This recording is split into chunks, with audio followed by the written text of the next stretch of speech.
Udah hidup kan? Ini. Udah hidup.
Assalamualaikum warahmatullahi wabarakatuh.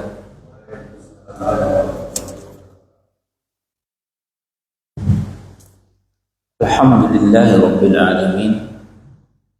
Wassalatu wassalamu ala nabiyyina Muhammadin wa ala alihi wa sahbihi wa man tabi'ahum bi ihsanin ila yaumiddin. Amma ba'd. Ayuhal ikhwan wa ayatuhal akhawat rahimani wa rahimakumullah. Alhamdulillah, pada kesempatan di malam hari ini kita dapat melanjutkan kembali pembahasan kitab Fadlun La ilaha illallah wa syurutuha, keutamaan la ilaha illallah dan syarat-syaratnya. Pada malam hari ini kita akan masuk kepada babul syart as-salis, bab syarat yang ketiga supaya la ilaha illallah itu diterima. Wa huwal qabulu wa diddu arad,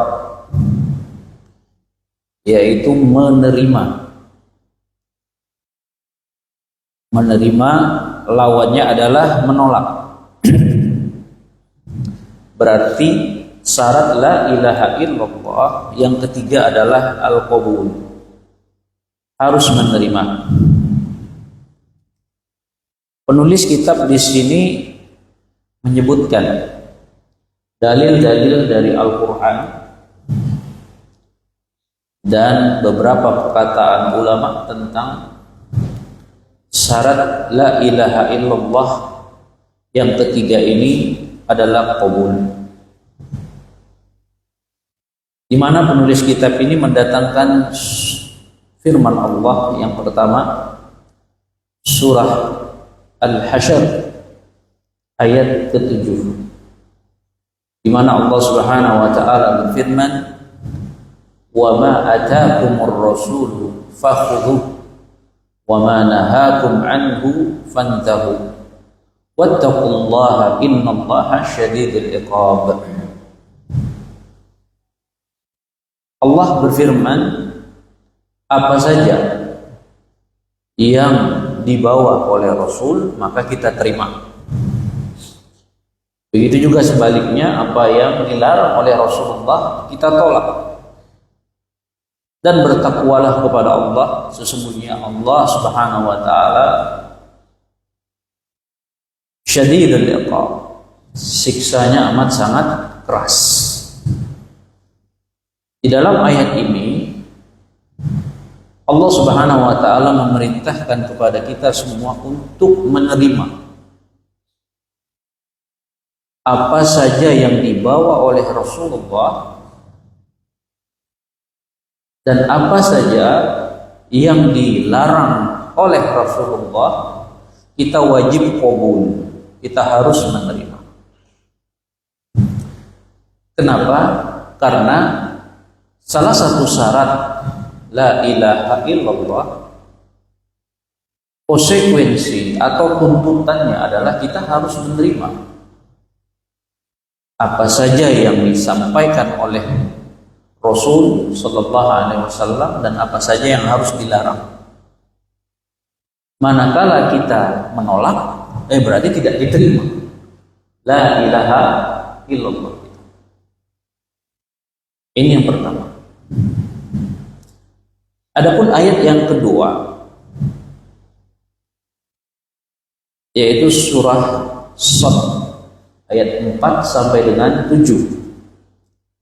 Allah berfirman, wa ajibu an ja'ahum mundhirum minhum wa qala al-kafiruna hadha sahirun kadzdzab aja'ala al-alihata ilahan wahidan inna hadha la syai'un ujab wa talaqa al-mala'u minhum animshu wasbiru ala alihatikum inna hadha la syai'un yurad ma sami'na bihadha fil millati al-akhirah inna hadha illa ikhtilaqun.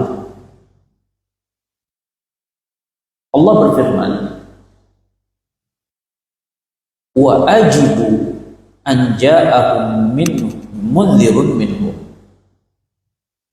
Jadi mereka orang-orang kafir, orang-orang musyrik itu heran. Karena apa mereka heran? Kata Allah di sini, karena mereka kedatangan seorang Rasul yang memberi kabar peringatan, di mana Rasul tersebut berasal dari golongan mereka juga. Lalu apa kata mereka, yaitu orang-orang kafir? Wa qala al-kafiruna hadza sahirun kadzdzab. Oh, Rasul ini seorang tukang sihir dan pendusta besar. Berarti menolak seorang Rasul yang Allah utus dari kaum mereka sendiri untuk mereka sendiri, ditolak, tidak mau terima. Maka Allah katakan kafirun, mereka kafir, kafirun. Kenapa mereka menuduh Rasul sahir, tukang sihir dan pendusta? Berarti mereka tidak mau menerima Rasulullah SAW. Aja'ala al-alihata ilahan wahidah. Lalu protes lagi orang musyrik dan orang kafir itu, apakah Muhammad yang dianggap Rasul itu ingin menjadikan ilah-ilah yang banyak kita sembah jadi satu saja? Protes lagi, dia tolak. Kenapa? Karena Rasulullah SAW itu menyeru supaya mereka beribadah kepada satu ilah saja, tidak ada yang lain. Ilah yang hak itu hanya Allah, yang lain batil. Dia protes, tidak mau terima. Masa si Muhammad ini mau jadikan Tuhan-Tuhan kita yang selama ini banyak jadi satu saja? Ditolak lagi. Inna hadza la syai'un ujab.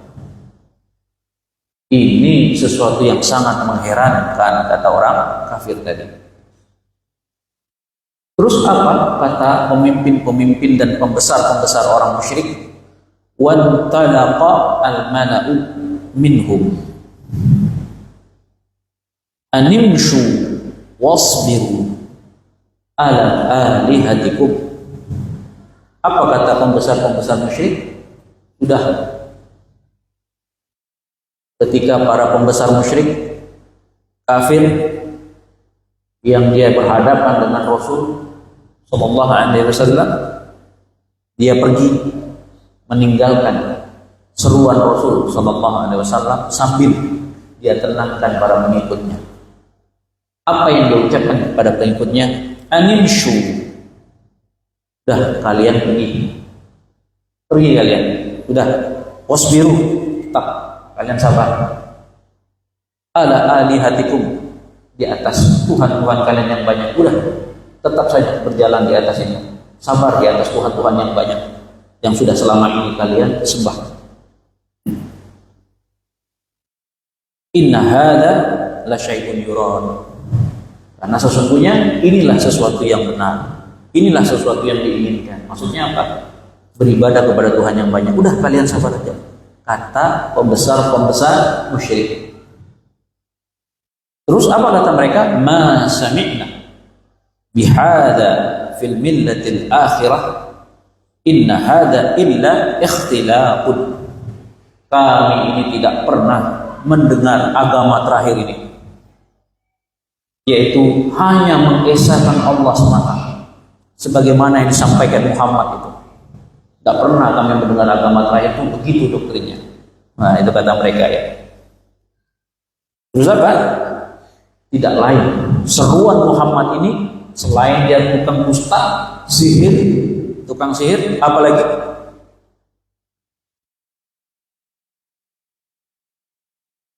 ini adalah ajaran yang diada-adakan. Wah, ya kan ya? Ini adalah ajaran Muhammad, ini adalah ajaran yang diada-adakan. Apa pelajaran yang kita ambil dalam surat Shad ayat 5 sampai 7 ini?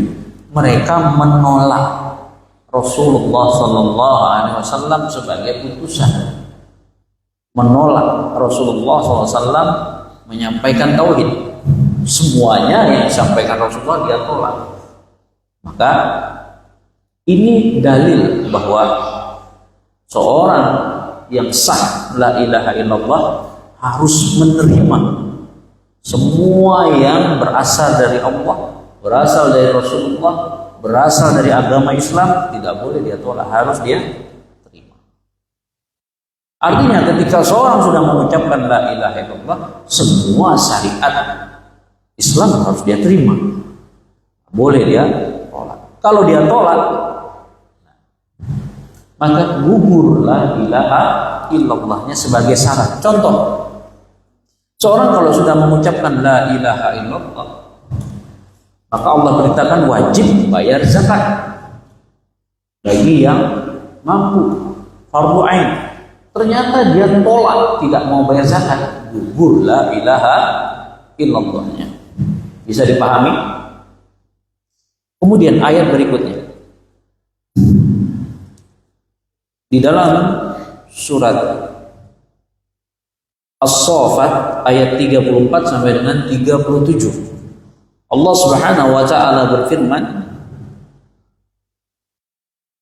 inna kadzalika naf'alu bil mujrimin innahum kanu idza qila lahum la ilaha illallah yastakbirun. Demikianlah sesungguhnya kami ketahui memperlakukan orang-orang yang berdosa. Apa itu? Innahum kanu idza qila lahum la ilaha illallah yastakbirun. Mereka itu kalau diseru kalimat la ilaha illallah supaya mereka ikut terhadap kalimat tersebut, mereka sombong untuk menerimanya. Tidak mau menerima, sombong. Terus apa bentuk ungkapan penentangan orang-orang musyrik? Wa yaquluna a inna la tariku alihatina li syairin majnun. Penentangan mereka dengan mengatakan bahwa apakah kami ini harus meninggalkan Tuhan-Tuhan kami yang banyak selama ini karena seorang Muhammad penyihir yang gila? Tuh, ditentang kan? Gak mau dia terima. Bal ja'a bil haqqi wa saddaqal mursalin. Padahal kata Allah, Muhammad itu membawa kebenaran, bahkan membenarkan para rasul-rasul sebelumnya. Ditolak. Gak mau orang musyrikin pada saat itu mengucapkan la ilaha illallah. Berarti apa? Dalilnya menunjukkan tidak mau menerima alias menolak la ilaha illallah, menolak Islam. Ini dalil juga bahwasanya apa? La ilaha illallah, syarat yang ketiga harus menerima. Maksudnya apa? Yang menerima apa? Tuntutan kalimat la ilaha illallah itu harus diterima.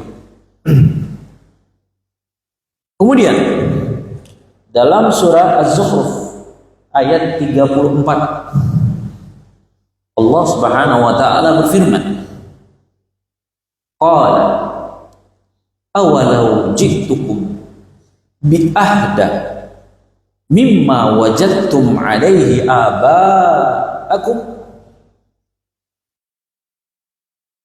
Rasul itu berkata, kata Allah, Rasul itu berkata, apakah kamu akan mengikuti agama yang lebih baik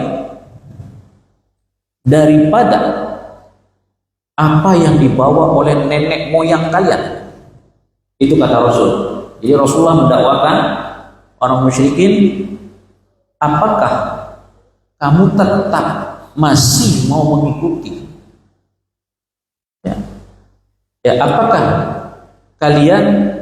Apakah kamu akan mengikuti agama yang lebih baik daripada apa yang dibawa oleh nenek moyang kalian? Dan ditanya oleh Rasulullah SAW. Apa jawaban mereka? Qalu inna bima ursiltum bihi kafirun. Sesungguhnya kami mengingkari agama yang kamu Muhammad diutus dengan agama itu, kami ingkari. Berarti apa ayat ini? Menolak seruan Rasul. Berarti dia tidak mau menerima. Ini dalilnya begitu banyak. Kemudian terakhir surat Al-Ma'arij ayat 15 sampai dengan 17 Allah Subhanahu wa taala berfirman, kalla innaha lazza, sama sekali tidak, kata Allah. Innaha, sesungguhnya neraka, lazza, bergejolak. Sesungguhnya neraka adalah api yang bergejolak, kata Allah. Nazza'atan lisyawa, neraka itu, kata Allah Subhanahu wa taala, akan mengelupaskan kulit kepala kalian. Subhanallah, neraka itu akan mengelupaskan kulit kepala kalian. Tidak sampai di situ, apa kata Allah? Tad'u man adbara wa tawalla. Api neraka yang bergejolak tadi, selain dia akan mengelupaskan kulit kepala kalian, maka api neraka itu akan memanggil orang. Siapa yang dipanggil? Yaitu orang yang membelakangi agama Islam, orang yang berpaling daripada agama tauhid. Itu akan memanggil mereka. Kenapa? Menolak, berpaling daripada kebenaran. Nah, ini dalil dari ayat-ayat yang begitu banyak dijelaskan dan disampaikan oleh penulis di sini adalah bahwa qabul, menerima, adalah syarat la ilaha illallah. Kemudian kita jelaskan perkataan para ulama. Qala Syekh Abdurrahman ibnu Hasan rahimahullah. Berkata Syekh Abdurrahman bin Hasan rahimahullah di dalam kitab Ad-Duraru As-Saniyah jilid 2 halaman 253. Fala budda lahu minal qabuli lima dallat alaihi wa dzalika yunafi radda. Harus menerima kandungan atau tuntutan dalam kalimat la ilaha illallah. Jadi seseorang itu harus menerima tuntutan di dalam kalimat la ilaha illallah. Wa dzalika yunafi rad. Kenapa? Yang namanya menerima itu lawan daripada menolak. Yang namanya menerima adalah lawan daripada menolak. Kenapa kata Syekh di sini? Li'anna katsiran mimman yaquluha wa ya'rifu ma'naha la yaqbaluha. Karena begitu banyak orang yang mengucapkan la ilaha illallah, kemudian tidak sampai di situ. Dia mengetahui makna la ilaha illallah, tapi dia tidak mau menerima kandungan tuntutan daripada konsekuensi kalimat la ilaha illallah itu sendiri. Kahali musyriki al-Quraisy wal Arabi wa amsalihim. Siapa mereka? Seperti keadaan orang-orang musyrikin Quraisy, seperti orang-orang Arab di zaman itu, seperti orang-orang yang semisal mereka. Fa innahum arafu ma dallat alaihi lakin lam yaqbalu fasarat dima'uhum wa amwaluhum halalan li ahli tauhid. Karena mereka sudah mengetahui kandungan tuntutan daripada makna la ilaha illallah, tetapi mereka tidak mau menerima. Jadilah ya darah mereka itu halal bagi orang yang bertauhid. Maksudnya apa? Mereka boleh diperangi. Ya, mereka boleh diperangi. Sebagaimana ya orang yang tidak bertauhid, orang musyrikin itu boleh diperangi. وعن أبي موسى الأشعري رضي الله عنه عن النبي صلى الله عليه وسلم قال. Di dalam hadis Nabi sallallahu alaihi wasallam, hadis ini diriwayatkan oleh Imam Bukhari dalam Kitabul Ilm, dalam Sahih Muslim Kitabul Fadail, dari sahabat Abu Musa al-Ash'ari radhiyallahu anhu dari Nabi sallallahu alaihi wasallam, Rasulullah sallallahu alaihi wasallam bersabda, "Mathal ma ba'athani Allah bihi minal huda wal ilm kamathalil ghaisil katsiri asaba ardan." Rasulullah bilang,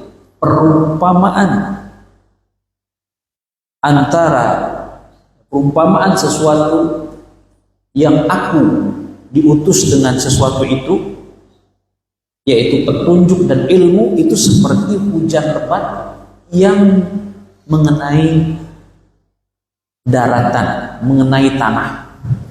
Jadi kalau digampangkan adalah perumpamaan petunjuk dan ilmu itu seperti hujan lebat yang mengenai permukaan tanah di bumi.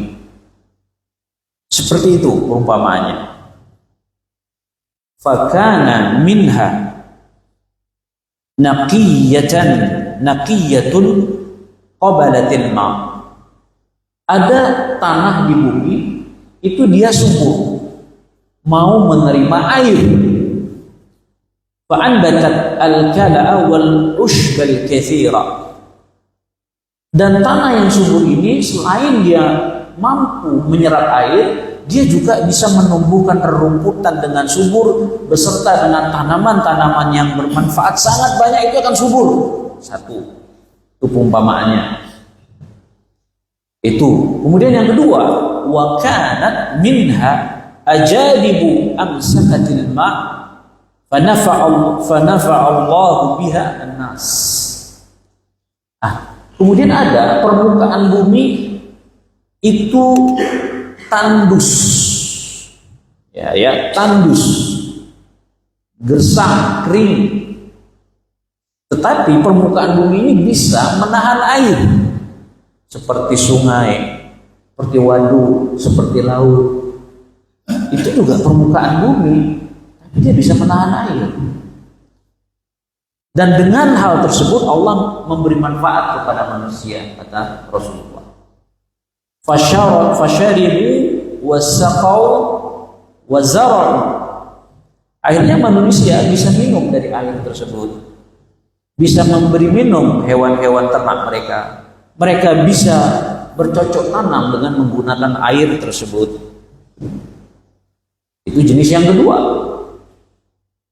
Kemudian yang ketiga, wa asabat minha ta'ifatan ukhra innaha hiya qi'anun la tumsiku ma'a wa la tunbitu kala'a. Ada yang ketiga, kalau air jatuh kepada daratan tersebut, itu disebut qi'anun, dataran di bumi yang datar. Dia itu nggak bisa menahan air, tidak bisa juga menumbuhkan apapun.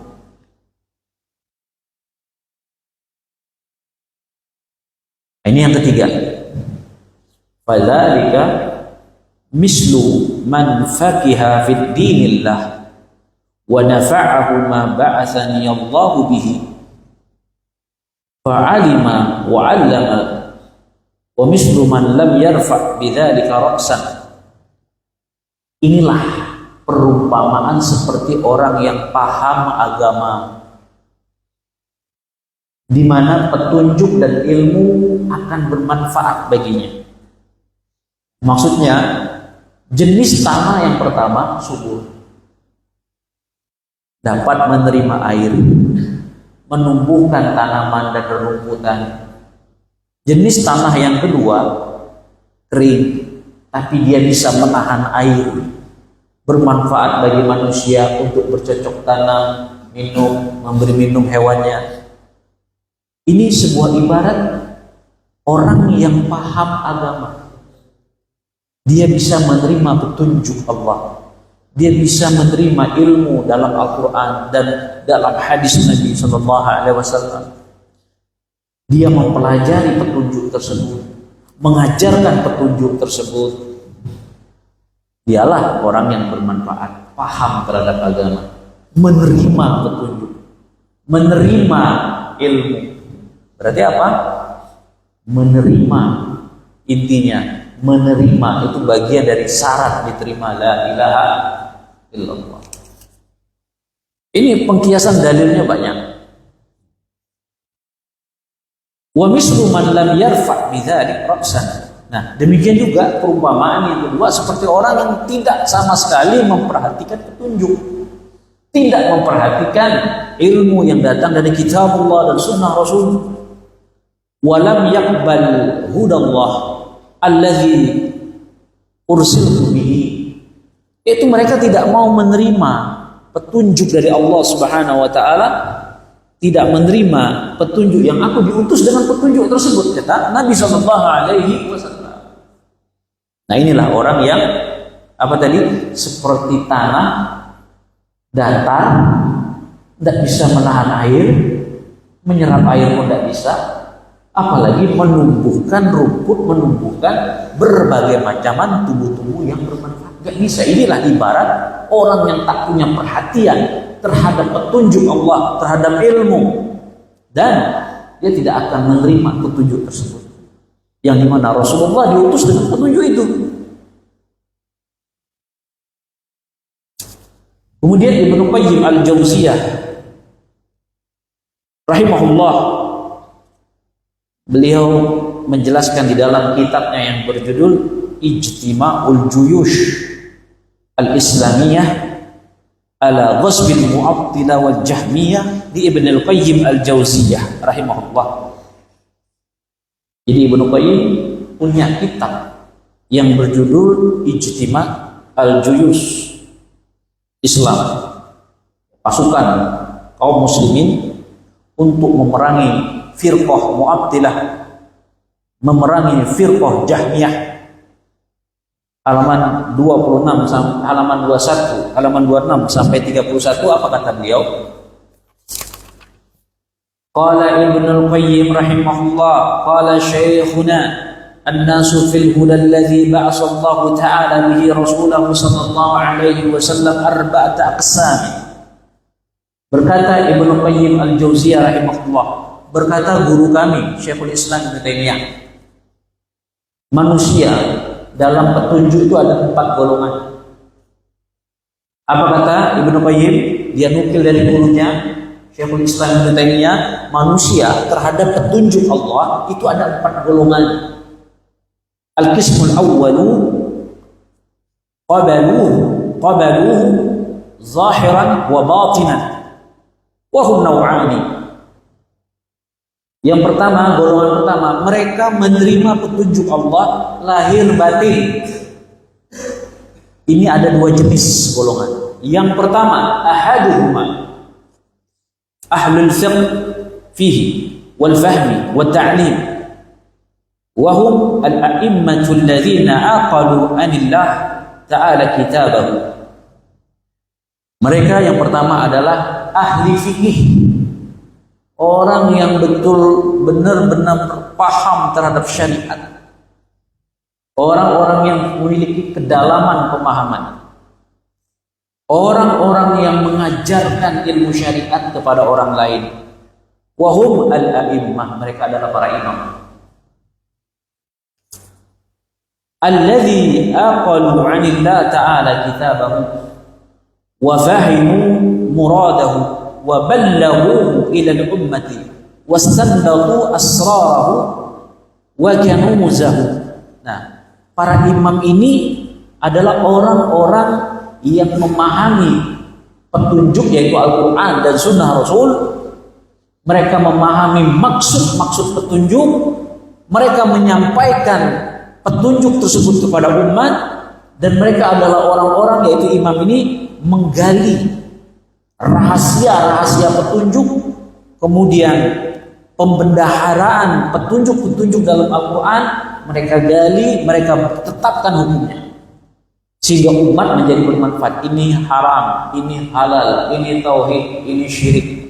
Inilah jenis pertama yang menerima petunjuk lahir batin. Ini golongannya pertama, yaitu ahlul fiqh, orang yang paham terhadap, yang mendalam terhadap syariat.